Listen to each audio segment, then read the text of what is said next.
He thought he was just being polite, giving up his first-class seat to a tearful mother and her little boy. What he didn't know, that woman wasn't just any passenger. She was the CEO of the entire airline, watching everything unfold.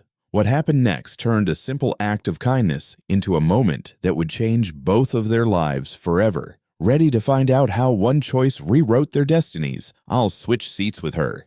Those words came out clearly, cutting through the pre-flight chatter and the occasional clatter from the overhead bin. Luke Harrison stood up from his first-class seat, his voice steady and firm, unmistakably determined.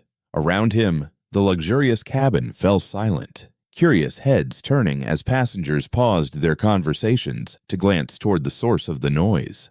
A flight attendant, helping a passenger with luggage, blinked in confusion. "Sir."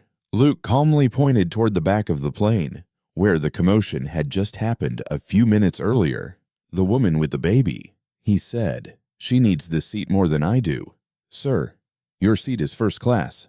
"I know," Luke replied gently, reaching down to grab his worn canvas backpack from under the seat. "But she's struggling. And I've been there. 15 minutes ago, everything was calm." Luke boarded the plane quietly hopeful, boarding pass in hand, seat 2A. He had just sunk into the wide leather seat, still in disbelief that he was really here in first class. Those words didn't seem like they were from him. Not a widowed mechanic from Detroit who hadn't flown in nearly a decade. He had been invited to join a new airline program called Rewarding Resilience, an initiative recognizing ordinary hard-working people who've overcome hardship. His story somehow stood out. A single dad working 6 days a week in a garage, raising a 10-year-old son after losing his wife to cancer. He didn't expect anything like this to happen, but now, here he was, staring at a luxury he'd only ever glimpsed through slightly parted curtains. "Champagne, Mr. Harrison," a smiling flight attendant asked as he settled in. "Just water." "Thanks," he replied with a polite smile. Even this alone feels like a luxury. He reached into his wallet and pulled out a small, old photo. His wife, Emily, giggling in the kitchen with a streak of flour on her cheek. He looked at it for a long moment, his thumb tracing the corner. "She would have loved this," he whispered. "I wish you were here." Then the crying started. At first, it was just the weak, familiar cries of a tired baby, but it quickly turned into a full-blown crisis. Luke instinctively looked back, his mechanic's hands tightening gently on the armrest. He saw her immediately, a young woman, maybe in her early 30s, holding a baby no more than 8 months old. Her diaper bag slipped off her shoulder. Her face was flushed with embarrassment and stress as she murmured frantic apologies while bouncing the crying baby against her chest. The passengers behind her grew restless. A man sighed loudly. Another muttered something about the delay. The mother bowed her head, blinking quickly, one hand trying to calm her child, while the other gripped the airplane bassinet tightly. A flight attendant was talking to her, apologizing, trying to explain that a seat mix-up had forced her to sit in economy without a bassinet or a window seat. The woman shook her head, voice trembling. "I can't hold her for the whole flight. Please, I didn't know this would happen. I'm sorry." Luke didn't wait. He stood up, stepped into the aisle, and said what felt as natural as breathing, "I'll switch seats with her." The flight attendant stared, surprised. "Sir, your seat. I have flown with a baby before," Luke said simply. "Alone. I remember how hard it was. Let her have her own space. It will help the baby sleep, and it'll help everyone else too." By now, the mother had turned around, eyes wide open. "No," she stammered. "You don't have to do that. I can't take your seat. Please." But Luke zipped up his backpack and nodded toward her. "It's okay. You need it more than I do." She blinked back tears that suddenly threatened to fall. "Thank you." "Really no problem," Luke said. "Have a good flight." He handed his boarding pass to the flight attendant, who returned it without a word, her eyes now soft. As Luke moved toward the back of the plane, whispers, silence, respect, and a few nods came from passengers who had witnessed what happened. Row 26 was cramped, and Luke Harrison's knees touched the seat in front of him with every breath. The fabric was worn, the air cooler, and the engine noise louder than at the front. Still, he didn't mind. He adjusted himself in the tight space, shoved his backpack under the seat, and rested his forearms on his thighs. The burden of the first-class seat he'd given up faded physically and mentally. He didn't do it for thanks, attention, or praise. He did it because it was the right thing to do. He rested his head against the cool window and exhaled slowly. Outside, clouds turned gray in the moonlight, and the sky stretched wide and endless. It had been years since Luke flew anywhere, and even longer since he'd done something for himself. This flight, this trip, it was supposed to be about that. A chance to step out of the garage, beyond the weight of grief, bills, and empty dinner tables.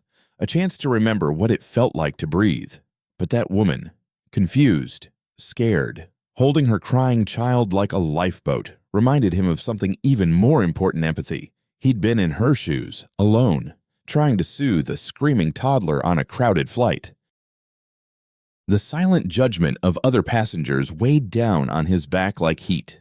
He'd promised himself that day, if he ever saw someone struggle like that again, he wouldn't look away. So he stood up, and now he sat quietly in the cramped seat, no economy seat of his own, watching life move around him. A few rows away, a little girl, maybe 5 or 6, started getting restless. She whimpered, covering her ears, squirming in her seatbelt. Her mother bent down, whispering softly, brushing hair from her forehead. But the child started crying, a sharp cry rising in pain and panic. Luke glanced around. No one reacted. A few passengers adjusted their eye masks. A man shifted uncomfortably. The mother's cheeks flushed pink, her hands unsure what to do. Luke reached down, opened his backpack, and pulled out a small pack of chewing gum. He leaned across the aisle and gently tapped the woman's arm. "She's having trouble with the cabin pressure," he said softly. "Chewing helps." "It did with my son." The woman blinked, surprised. Then she nodded quickly. "Oh my goodness, thank you." She tore open the pack and gave a piece to her daughter, who hesitantly took it. A few minutes later, the crying softened. The girl started chewing, then sniffled, and finally leaned her head on her mother's shoulder. The woman turned to Luke with a quiet, grateful smile. "You're a lifesaver." "Just a dad." He shrugged. "I've been there." Across the aisle, a man pretending to sleep opened one eye and muttered, "Wish there were more people like you." Luke smiled softly and looked back out the window. The cabin settled again. Lights dimmed, trays snapped shut. Somewhere near the back, a flight attendant glided down the aisle with practiced grace, checking seatbelts and overhead bags. She stopped at Luke's row, looked down at him, and leaned in to speak quietly. Privately, "She's resting now," she said softly. "The mother. Your kindness made that possible." Luke looked up, startled. "I didn't mean to cause a fuss." She said she didn't, her eyes gentle. "That's the point." She stood up straight and moved on, leaving him staring at the seat in front of him, her words lingering longer than he expected. Kindness. That's not something he thought about much. He just did it quietly, consistently, without expecting anything in return. Maybe that's why it matters. He reached into his pocket, pulled out an old photo of his wife, and stared at her smile. "Proof," he murmured. Around him, people were sleeping, browsing the web, or reading. The little girl was now curled up in her seat, and her mother was dozing gently. The plane kept flying steadily through the night. Luke leaned back, closed his eyes, and smiled softly. No one saw it, and that was exactly what he liked. The wheels touched down with a gentle sound, and even before the plane came to a complete stop, the familiar sound of the overhead compartments opening echoed. Luke stretched his legs, stiff from hours sitting in the cramped economy seat, and rubbed his neck. As the engine noise faded behind him, passengers began to shuffle about, gathering their belongings. Luke instinctively helped a woman with an oversized suitcase, then moved on to assist an elderly man struggling with a bag. "Let me help you with that, sir," he said, lifting the carry-on with ease. "Thank you, young man," the old gentleman replied with a warm smile. Luke nodded politely, slung his backpack over one shoulder, and joined the slow-moving line. As he stepped onto the jet bridge, the cool airport air greeted him. He took a deep breath, thinking only about finding coffee before customs. That's when he saw her, a tall woman standing just outside the arrivals gate, dressed in a tailored navy blue suit. Her black hair was neatly tied back, and she held a sleeping baby girl against her chest. She wasn't holding a sign or waving like the others. She was simply waiting, scanning the crowd with clear, calm, and purposeful eyes. Her gaze paused when it met Luke's eyes. "Excuse me," she said, stepping toward him. "Are you the one who gave up your seat?" Luke slowed down. "Yeah, that was me," he said, rubbing his neck. "That's right." She shifted the baby slightly and extended her hand. "I'm Amelia Grant, CEO of Sky Harbor Airlines, and you gave up your seat for me and my daughter." Luke blinked. "I didn't know." "That's exactly why it meant so much," Amelia replied sincerely. Passengers moved around them, but for a moment, the space between them felt still. Luke hesitated, unsure what to say. "I just thought she needed it more," he finally said. Amelia nodded. "My daughter is sick. I hadn't slept for days, and I couldn't imagine sitting another 5 hours in that seat." Then someone, a stranger who didn't ask for anything, stepped up and made things easier. Luke said softly, "I didn't think it was a big deal." "But it was," Amelia answered. "Where I come from, kindness usually comes with strings attached. You reminded me that it doesn't have to be that way." The baby stirred slightly. Amelia gently lifted her and smiled for a moment. "She slept through the second half of the flight. You gave her a break and gave me a moment to catch my breath." Luke looked down. "I'm a single mom trying to keep the baby calm while everyone else just looks away. It'll stay with you." "You're a real dad," Amelia remarked. He nodded. "My son's 10 years old, just the two of us. That's how it's been since my wife passed." They stood silently for a few seconds. A moment hung between them. Amelia reached into her pocket and pulled out a business card. "I hope you'll keep in touch. People like you are rare, and I want my daughter to grow up knowing that this kind of kindness still exists." Luke stared at the card, her name and title clearly printed. He didn't know what to say. Before he could find the words, Amelia gave him a soft smile. "Have a great trip, Mr. Harrison, and thank you again." Then she turned and walked back into the crowd, her daughter cradled gently in her arms. Luke stood there for a moment, the warm card in his hand, a feeling strangely full blossoming in his chest. Not pride, not a reward, just a quiet, unexpected feeling of being seen. And for a man like him, that meant the world. 2 days after the flight, Luke Harrison was back in Detroit, elbows deep in engine grease, the garage noisy with wrenches, compressors, and the steady beat of classic rock. It was the complete opposite of the calm, quiet airplane cabin. But Luke loved it. It was solid, predictable, and safe. He hadn't told anyone about the flight, not about the seat he gave up, not the woman at the gate, not the business card now tucked in his wallet. It felt too private, like something sacred. Besides, he didn't think he'd done anything remarkable. So when a small white package arrived at the garage with his name elegantly printed on the front and the Sky Harbor Airlines logo in the corner, he assumed it was a mistake. He opened it in the break room, his hands still greasy. Inside was a brand new envelope in a sleek navy blue box. He opened the letter first. Mr. Harrison read in neat handwriting, "There are very few people in this world who act without expectation, even fewer who act with compassion when no one is watching. You are one of them." Luke frowned as he kept reading, "Thank you, not just for the seat, but for its meaning. You don't know us. You asked for nothing, and that makes what you did rare and unforgettable." It was signed Amelia Grant, CEO of Sky Harbor Airlines. Next, he opened the box. Inside, wrapped in velvet, was a glossy black card with gold lettering, "Lifetime first-class access to Sky Harbor Prestige Elite. Voucher granted to Luke Harrison." Below was a smaller card that read, "Valid for all international and domestic flights. No blackout dates, no restrictions. A gift from our family to yours." Luke stared at it, stunned. He stood there for a long time, unsure what to do with something he felt he didn't deserve. That afternoon, Ethan, his son, ran into the garage after school. "Dad, there's a lady holding a baby outside." Luke stepped out and stopped. Amelia stood beside a black car, wearing jeans and a soft gray sweater. Her little daughter was wrapped in a pink coat, lying quietly in her arms. "I hope this isn't too much," she said with a warm smile. "I'm in town for a conference and thought we could stop by." Luke held the card in his hand. "I got your package." "I hope you did," she replied. "You say it's too much. I can't accept this." Amelia stepped closer. "Her daughter's sleepy. I'm saying it's not about the seat. It's about the example. My daughter will grow up remembering that on her very first long flight, a kind man gave her peace. That's the kind of memory I want to carry with me raising her." Her daughter reached out and tightly held something in her tiny hand. Amelia took it and handed it to Luke. It was a colored pencil drawing on thick paper. A smiling airplane flying through a blue sky. Below were 3 stick figures, a man, a baby, and a woman. Shaky letters read, "Thank you, kind man." Luke swallowed hard. Amelia said she helped a little, but the message was hers. He looked at the drawing, then back at Amelia. "You didn't have to do this.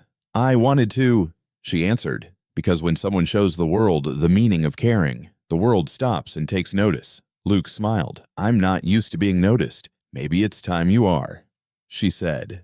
They stood quietly, surrounded by the smell of gasoline and the noise of nearby traffic. 2 people from different worlds suddenly connected. "I don't know what to say," Luke admitted. "Then don't say anything," Amelia replied. "Just use the card, travel, show your son the world, and maybe remind others about kindness." She reached into her jacket and handed him another card with a hand-drawn airplane on it. "My personal number," she said, "in case you want to talk or just want to know where we're flying next." Luke looked at it, then looked up. "Thank you," he said. "No," she said softly, hugging her daughter. "Thank you." She smiled, turned, and walked toward her car. Luke stood at the threshold for a long time, one hand holding the colored pencil drawing, the other the black card. And for the first time in years, he didn't feel invisible anymore. He felt seen. Almost 3 weeks had passed since the flight. Life in Detroit had returned to its usual pace. Long shifts at the garage, early mornings making breakfast for Ethan, the steady noise of ordinary days.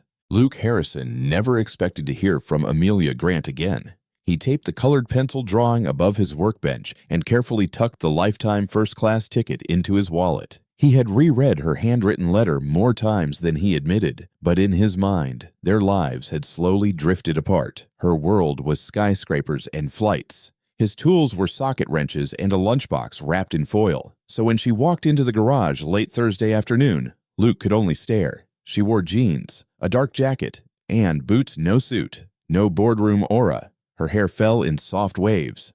This time, the baby wasn't with her. Instead, she carried 2 cups of coffee and gave a hesitant smile. "Amelia," Luke asked, wiping his hands on a rag.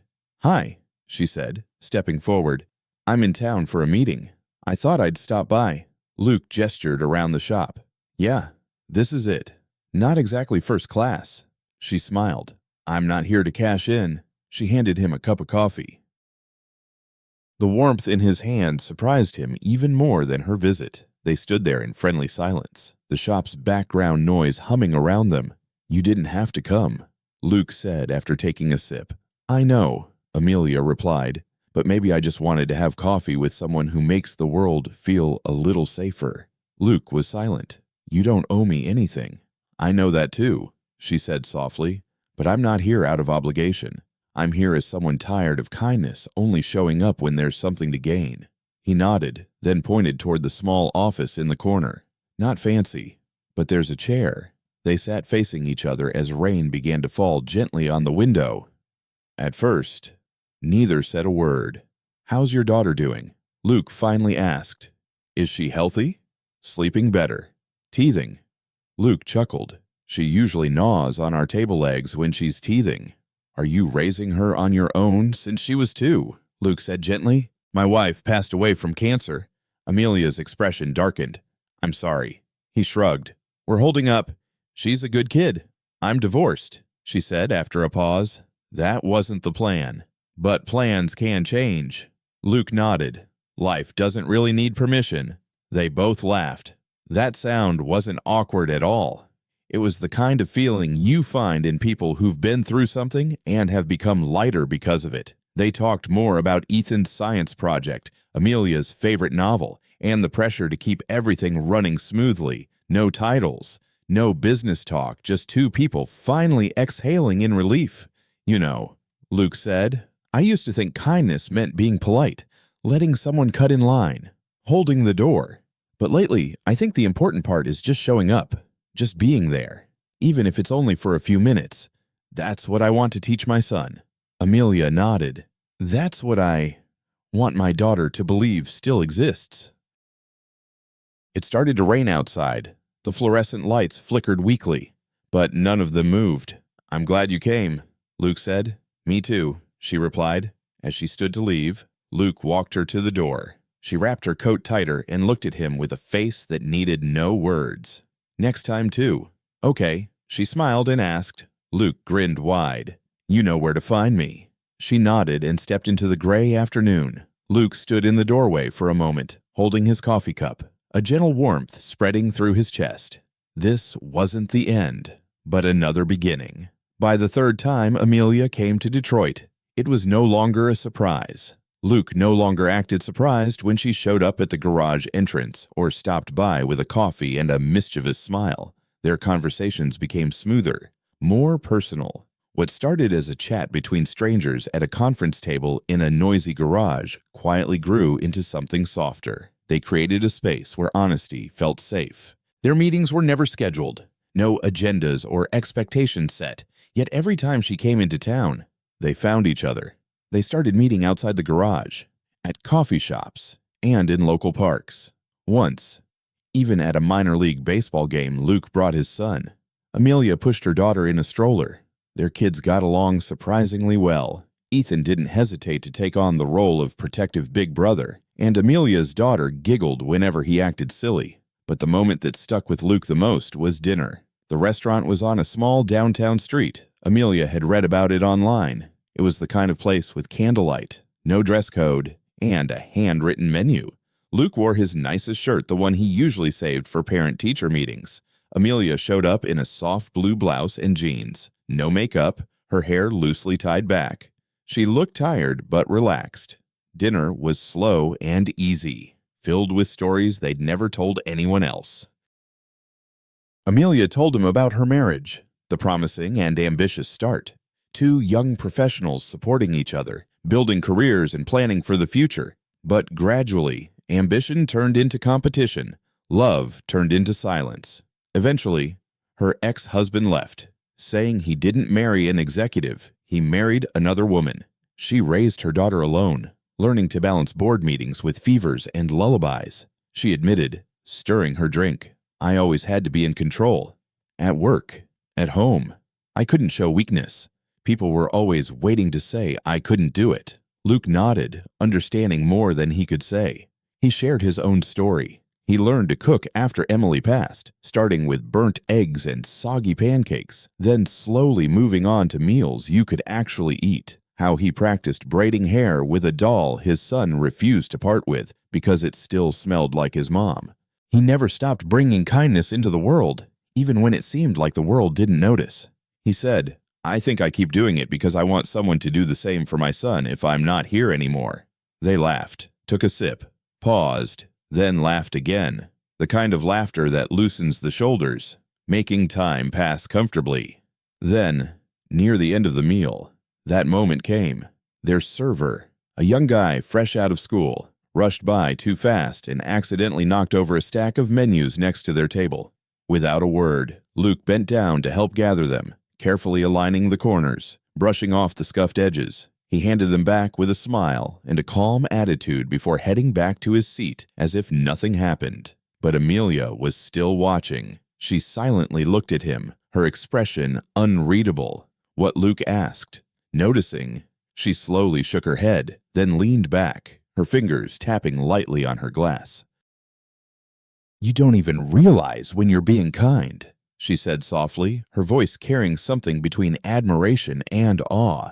That's what makes it so rare. Luke lowered his gaze, a little embarrassed. I guess it's just a habit. No, she said. That's who you are. They fell silent for a moment. The candle on the table flickered, casting a soft glow on the tablecloth, warming the space between them. Amelia reached forward and gently placed her hand on his. It was light, no pressure, no rush, just a connection. "Luke," she said softly, "I don't know what this is or what it might become, but I know I feel more comfortable with you than I have in a long time." He gently turned his palm up and took her hand in his. "Me too." The waitress came back with the bill. Luke insisted on paying.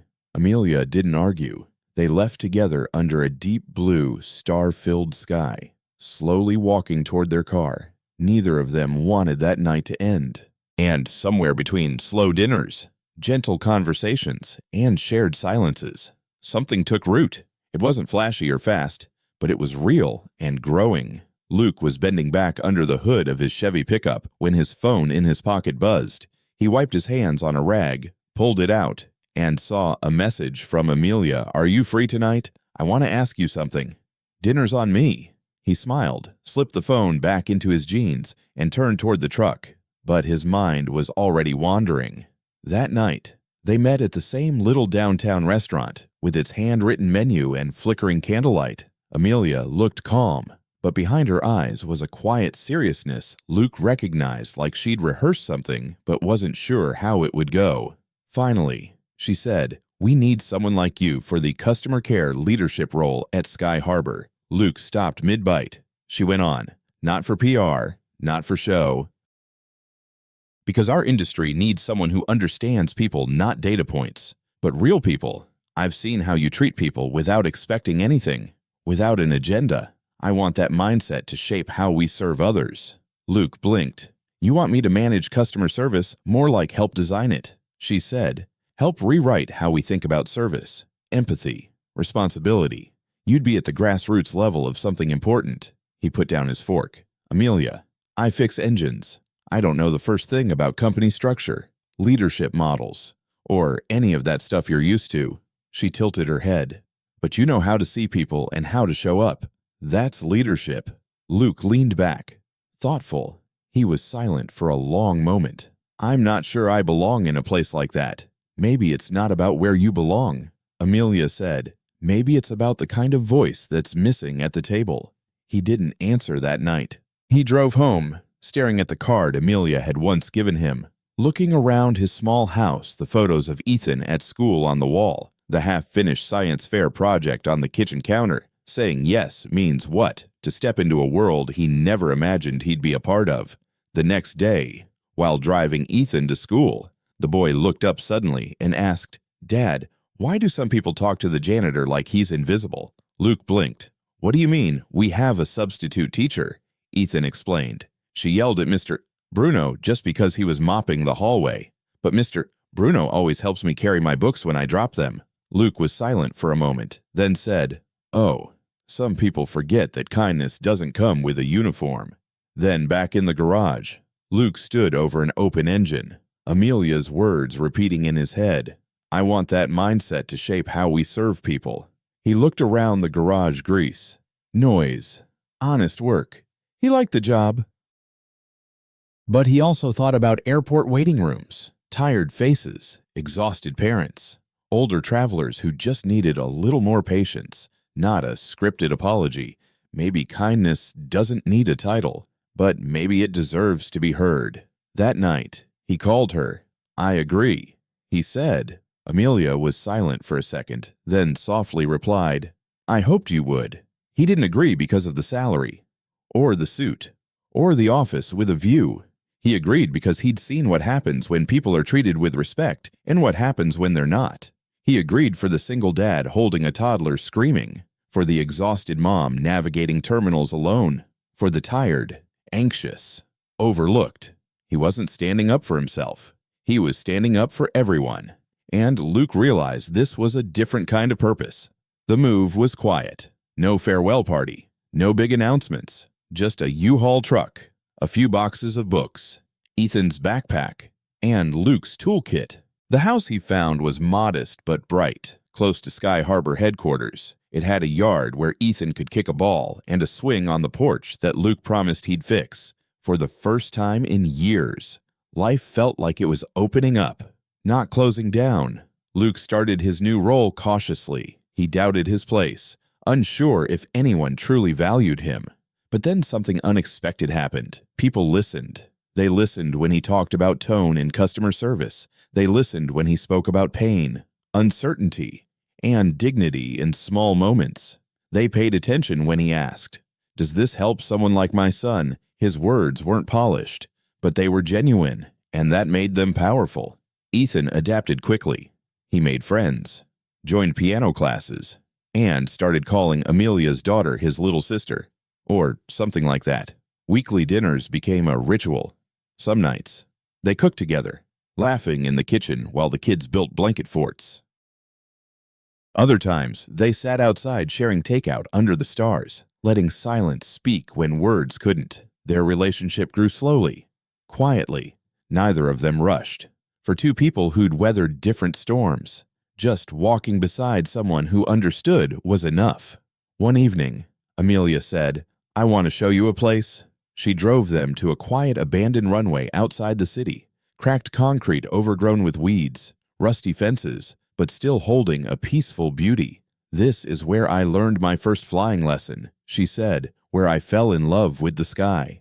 They slowly walked along the empty runway. Ethan ran ahead, carrying Amelia's daughter on his back, both kids glowing in the amber sunset. Luke stopped. "So, do you think kindness is still enough in this world?" Amelia looked at him, smiling softly, and took his hand. "That was enough to bring you to me," she said. He didn't have to answer.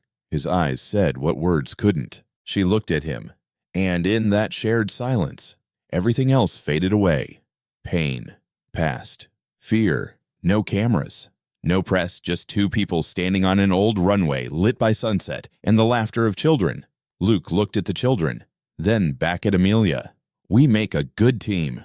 We always have," she said. As the sun dipped below the horizon, Luke wrapped his arms around her. She leaned into him, her head resting on his chest. They stood there a long time together, whole. Two people who nearly gave up on new beginnings found one. Two kids believing in family, even if it wasn't like the stories in books. The sunset wrapped everything in quiet golden light. They laughed, all four of them, joy echoing into the open sky as they turned back toward the car, hands intertwined, the runway behind them, softly glowing gold. 6 quiet words seemed to hang in the air. Love quietly returned. And that's the story of Luke and Amelia, a single dad, a tired executive, 2 kids, and one simple act of kindness that changed everything. Sometimes life brings us together in the most unexpected ways, and sometimes the quietest decisions, like making room, echo the loudest in the hearts of those who receive them. This story reminds us that even in moments of despair, kindness and love can break through the darkest storms. It shows that one small act of compassion, like sharing warmth with a stranger, standing up for someone overlooked, or simply listening, can ripple out and change the course of a life. We watched as the main character, faced with hardship, didn't give in to bitterness. Instead, they chose empathy, courage, and connection, and that choice made all the difference. What would you have done in their place? Do you think the path they took was the right one? We'd love to hear your thoughts in the comments. If you were moved by their journey, consider leaving a word of encouragement for them below. Your support might mean more than you know. And if you believe they still have more healing to do, what gentle advice would you offer for their next step at Touching Tales Hub? We're committed to sharing stories that stir your heart, spark reflection, and remind you that hope is never too far away. If this story touched something deep within you, we invite you to subscribe for more. There's a whole world of quiet heroes and soul-stirring moments waiting to be discovered. Thank you for watching. Stay kind, stay human, and don't forget to hit that subscribe button so you never miss a story that could change the way you see the world.